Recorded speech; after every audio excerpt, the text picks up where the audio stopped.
నమస్కారం అండి. నా పేరు రాఘవేంద్ర. ఇతర వీడియోలో మనము ఒక వ్యక్తి జాతకాన్ని తీసుకొని ఆ వ్యక్తి డాక్టర్ అవడానికి ఉండవలసిన కారకత్వాలు ఏంటి, కాంబినేషన్ ఏదనేది పరిశీలించాము.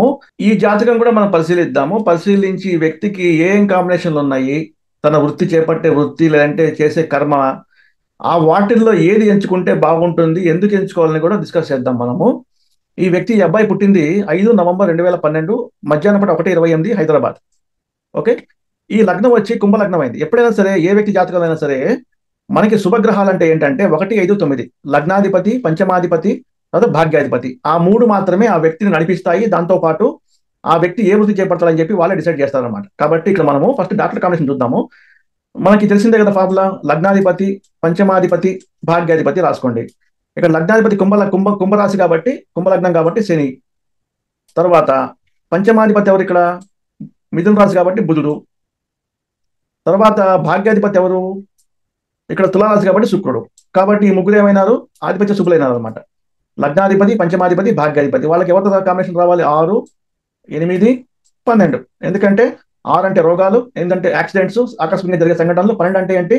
వాటిని ట్రీట్ చేసే ప్లేస్ హాస్పిటల్ అనమాట. కాబట్టి ఫస్ట్ మనం లగ్నాధిపతి శనికి వీటితో సంబంధం వచ్చినా చూద్దాం అనమాట. లగ్నాధిపతి శని కుంభరాశి అధిపతి అవడం వల్ల, వెనకాల ఉన్న ఇల్లు మకర రాశి అవడం వల్ల ఇది 12వ స్థానం అయిపోయింది. కాబట్టి వ్యయం అనమాట. కాబట్టి శని స్వయంగా 12కి అధిపతి కాబట్టి టిక్ పెట్టుకోండి, ఈజీగా ఉంటుంది. తర్వాత శని తన 10వ దృష్టితో 6 ఇంటిని చూస్తున్నాడు. 6 ఇల్లు ఏమైంది? ఇక్కడ కర్కటక రాశి చూడండి. అంటే 7, 8, 9, 10. సో 10వ దృష్టితో శని 6 ఇంటిని 6వ అధిపతి చంద్రుడు ఇద్దరిని చూస్తున్నాడు అనమాట. కాబట్టి 6 టిక్ పెట్టుకోండి. మరి అష్టమాధిపతి సంబంధం వచ్చిందా అంటే బుధుడు అష్టమాధికి అధిపతి కదా, కన్యారాశికి అధిపతి ఎవరు? బుధుడే కదా. మిథున రాశికి కన్యారాశికి ఇద్దరికి అధిపతి బుధుడు. ఆ బుధుడు నక్షత్రం అనురాధ మీద ఉన్నాడు చూడండి, వృశ్చిక రాశిలో. అనురాధ అంటే ఎవరి నక్షత్రం? శని నక్షత్రం. కాబట్టి అష్టమాధిపతి బుధుడికి శనికి సంబంధం వచ్చింది. ఎలా వచ్చింది? నక్షత్రం ఉండటం వల్ల సంబంధం వచ్చింది అనమాట. కాబట్టి అష్టమాధిపతికి లగ్నాధిపతి సంబంధం వచ్చింది. కాబట్టి లగ్నాధిపతి శనికి 6, 8, 12 ముగ్గురితో కూడా సంబంధం వచ్చింది. బాగుంది. ఎందుకంటే ఈ 159 లాట్స్ లో ఎవరో ఒకళ్ళకి 6, 8, 12 సంబంధం వచ్చినప్పుడు వాళ్ళు డాక్టర్ అయ్యే అవకాశాలు చాలా ఎక్కువ ఉంటాయి అనమాట. ఇది బాగుంది. తర్వాత మనం పంచమాధిపతి బుధుడికి 6, 8, 12 సంబంధం వచ్చిందని ఒకసారి పరిశీలిద్దాము. ఇప్పుడు పంచమాధిపతి ఎవరు? ఇక్కడ బుధుడు కదా. ఎందుకంటే మిథున రాశికి అధిపతి బుధుడు. ఆ బుధుడు అనురాధ నక్షత్రం మీద ఉండటం వల్ల, శనితో సంబంధం రావటం వల్ల బుధుడికి 12వ ఇంటి సంబంధం వచ్చేసింది. తర్వాత బుధుడికి 6వ ఇంటి సంబంధం వచ్చినా చూద్దాం. బుధుడికి 6వ ఇంటి సంబంధం రావట్లా. ఎందుకంటే చంద్రుడు తన సొంత ఇంట్లో ఉన్నాడు 6వ ఇంట్లో, బుధుడు ఏమో వృశ్చిక రాశిలో ఉన్నాడు. కాబట్టి సంబంధం లేదు 6వ ఇంటితో. మరి బుధుడికి అష్టమ స్థానం సంబంధం వచ్చిందా అంటే కన్యారాశికి అధిపతి స్వయంగా బుధుడే కాబట్టి బుధుడికి సంబంధం డైరెక్ట్గా వచ్చేసింది. తిక్కు పెట్టుకోండి. అంటే పంచమాధిపతికి 6, 8, 12 సంబంధం రావట్లేదు. ఓకే. తర్వాత మరి భాగ్యాధిపతికి వచ్చిందో చూద్దాం. ఇక్కడ భాగ్యాధిపతి అంటే ఎవరు? 9వ ఇంటికి అధిపతి. 9వ ఇల్లు అంటే ఏంటి అసలు? ఇక్కడ తులారాశి. తులారాశికి అధిపతి ఎవరు? శని. తులారాశికి అధిపతి ఎవరు? శుక్రుడు అనమాట. ఆ శుక్రుడు అనేవాడు ఎక్కడున్నాడు? అష్టమ స్థానంలో ఉన్నాడు. అంటే శుక్రుడు అంటే భాగ్యాధిపతి శుక్రుడు అష్టమంలో ఉండటం వల్ల డైరెక్ట్ గా శుక్రుడికి అష్టమం సంబంధం వచ్చేసింది. బాగుంది. తర్వాత మరి శుక్రుడికి 6వ ఇంటి సంబంధం వచ్చిందా అంటే శుక్రుడు నక్షత్రం గమనించిన ఒకసారి హస్త మీద ఉన్నాడు ఆయన. హస్త అంటే ఎవరు? చంద్ర నక్షత్రం. కాబట్టి శుక్రుడికి చంద్రుడికి సంబంధం వచ్చింది. బాగుంది. మరి శుక్రుడికిను 12వ ఇంటి సంబంధం వచ్చిందా అంటే 12వ ఇంటికి అధిపతి ఎవరు? మకర రాశి కాబట్టి శని. ఆ శని ఎవరి ఇంట్లో ఉన్నాడు? శుక్రుడి ఇంట్లో ఉన్నాడు, 9వ ఇంట్లో. కాబట్టి డైరెక్ట్ గా సంబంధం వచ్చేసింది. కాబట్టి ఇది కూడా సంబంధం వచ్చింది. అంటే 2 out of 3 పాసిబిలిటీస్ ఈ అబ్బాయి జాతకం డాక్టర్ అయ్యే అవకాశం ఉందన్నమాట. అవి కూడా ఎవరు ఇస్తున్నారు? అత్యంత శుభగ్రహాలైన శని మరియు శుక్రుడు, అంటే లగ్నాధిపతి, భాగ్యాధిపతి అవకాశం కల్పిస్తుంది ఈ అబ్బాయికి డాక్టర్ అయ్యే అవకాశాన్ని. 2 out of 3.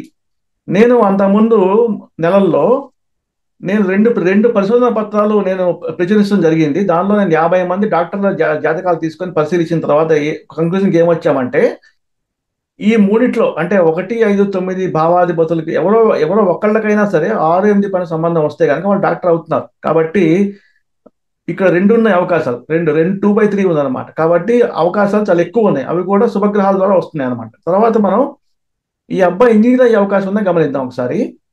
ఒక ఇంజనీర్ అవ్వాలంటే ఉండాల్సిన కాంబినేషన్ ఏంటంటే బుధుడు ప్లస్ కుజుడికి సంబంధం ఉండాలి. అలానే వారిని కనుక గురువు కనుక చూస్తూ ఉంటే గురుగ్రహము నాలెడ్జ్ చాలా బాగుంటుంది అనమాట. కానీ ఈ మూడిట్లో శుభగ్రహాలు ఎక్కువ ఉండాలి ఈ కాంబినేషన్ లో. కానీ ఇది లగ్నం ఏమైంది? కుంభలగ్నం అయింది. కుంభలగ్నానికి కుజుడు పాపి, గురువు పాపి, బుధుడు ఒక్కడే శుభుడు అనమాట.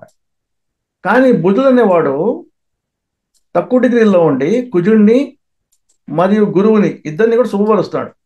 కానీ గ్రహాల మిత్రత్వము తర్వాత శత్రుత్వం ప్రకారం చూసుకుంటే బుధుడు ప్లస్ కుజుడు కాంబినేషన్ అంత మంచిగా కనిపించట్లేదు. దాంతోపాటు ఈయన కుజుడు ఇంట్లో ఉన్నాడు, దశమ స్థానంలో ఉన్నాడు, కర్మస్థానంలో ఉన్నాడు. కాబట్టి ఉద్యోగపరంగా బాగుంటుంది కానీ చదువు పరంగా అంత అనుకూలంగా కనిపించట్లేదు ఇంజనీరింగ్ అనేది. కాబట్టి ఇంజనీరింగ్ అయ్యే అవకాశం ఉన్నా కూడా దాన్ని రాణించే అవకాశం తక్కువ కనిపిస్తుంది అనమాట కంపేర్ టు డాక్టర్ కోర్స్. ఇది తర్వాత మనం లాయర్ అయ్యే అవకాశం చూద్దాం ఒకసారి. సో లాయర్ అవ్వాలంటే రూల్స్ ఏమంటే రెండో ఇంటితో కానీ మూడో ఇంటితో కానీ శనికి లేదా కుజుడికి సంబంధం రావాలి. శని అంటే ఎవరు? న్యాయం. కుజుడు అంటే ఎవరు? బలం. అంటే ఒక లాయర్ అనేవాడు గ్రౌండ్లో రకరకాల వ్యక్తులతో కలిసి కలబడి మాట్లాడి గెలవాలి కదా, దానికి బలం కావాలి. బలం ఇచ్చేవాడు కుజుడు అనమాట. ఆ న్యాయాన్ని ఇచ్చేవాడు, ఆ న్యాయ బుద్ధిని ఇచ్చేవాడు శని అనమాట. కాబట్టి ఆ ఇద్దరికి కూడా రెండు లేదంటే మూడితో సంబంధం రావాలి. రెండు సంబంధం వస్తే ఇంకా చాలా బలంగా ఉంటుంది అనమాట అవకాశం. రెండంటే ఏంటి? కమ్యూనికేషన్. మూడంటే ఏంటి? ఆ కమ్యూనికేషన్ విస్తరించడానికి అవకాశం ఉండేది మూడో ఇల్లు.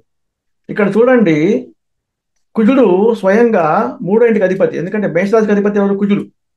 కాబట్టి కుజుడికి మూడో ఇంటి సంబంధం వస్తుంది, బాగుంది. శని కూడా తులరాశిలో కూర్చొని మూడో ఇంటిని చూస్తున్నాడు ఆయన. కాబట్టి శనికి కూడా మూడో ఇంటి సంబంధం వస్తుంది. కానీ ఇద్దరికి కూడా అంటే కుజుడికి మరియు శనికి రెండో ఇంటి సంబంధం రావట్లేదు. అంటే అసలు ముఖ్యమైన ఇంట్లో సంబంధం రావట్లేదు. కాబట్టి ఈయన లాయర్ అయ్యే అవకాశం ఉన్నా కూడా రాణించే అవకాశం తక్కువ కనిపిస్తుంది, లైక్ ఇంజనీర్ అనమాట. కాబట్టి మన ఈ మూడు వృత్తుల్ని కనుక మనం ఒకసారి పరిశీలిస్తే డాక్టర్, ఇంజనీరు, లాయర్ అవడానికి డాక్టర్ అయ్యే అవకాశం చాలా ఎక్కువగా ఉంది, అలా రాణించే అవకాశం చాలా ఎక్కువగా ఉంది అనమాట. అలానే మనం జ్ఞానం పరంగా చూద్దాం. జ్ఞానం ఎలా వస్తుంది అబ్బాయికి? అంత ఎక్కువ జ్ఞానం ఎక్కడి నుంచి వస్తుంది మనం పరిశీలిద్దాం ఒకసారి. సో జ్ఞానానికి సంబంధించి ఎప్పుడైనా మనకి సింపుల్ రూల్ ఏంటంటే గురువుకి మరియు బుధుడికి సంబంధం కనుక ఏర్పడితే వాళ్ళు పాపుల శుభత్వం ఇచ్చేవాళ్ళ సంబంధం లేదనమాట. ఏ జాతకమైనా సరే గురువు బుధుడు కలిసి ఉన్న నక్షత్రాల మీద ఉన్న ఒకళ్ళొక నక్షత్రాల మీద ఉన్న పరస్పరం చూసుకున్నా కూడా వారికి అద్భుతమైన నాలెడ్జ్ వస్తుంది. ఇక్కడ చూడండి, బుధుడు డైరెక్ట్గా గురువుని చూస్తున్నాడు, గురువు బుధుని చూస్తున్నాడు. కాబట్టి అంటే ఏ వృత్తి చేపట్టినా కూడా ఈ అబ్బాయి డాక్టర్ అయినా, ఇంజనీర్ అయినా, లాయర్ అయినా అద్భుతమైన నాలెడ్జ్ అయితే ఉంటుంది. కాబట్టి ఇలాంటప్పుడు ఏం చేయాలంటే ఈ మూడు వృత్తుల్లో ఏది బలంగా ఉందని మనం చూసాం కదా. డాక్టర్ వృత్తి చాలా బలంగా కనిపిస్తుంది. అప్పుడు అలాంటి వృత్తి ఎన్నుకున్నాడు అబ్బాయి, ఆ వృత్తిలో ఈ వచ్చే నాలెడ్జ్తో మరింత 100 బలం సంపాదించినట్టుగా ముందుకు పోయి ఆ వృత్తిలో చాలా ఎక్కువ రాణించే అవకాశం కనిపిస్తుంది అనమాట. కాబట్టి మీకు ఈ విశ్లేషణ నచ్చితే కామెంట్ చేయండి, లైక్ చేయండి. నేను మరిన్ని వీడియోస్తో మీ ముందుకు వస్తాను. ఉంటానండి. ఓం.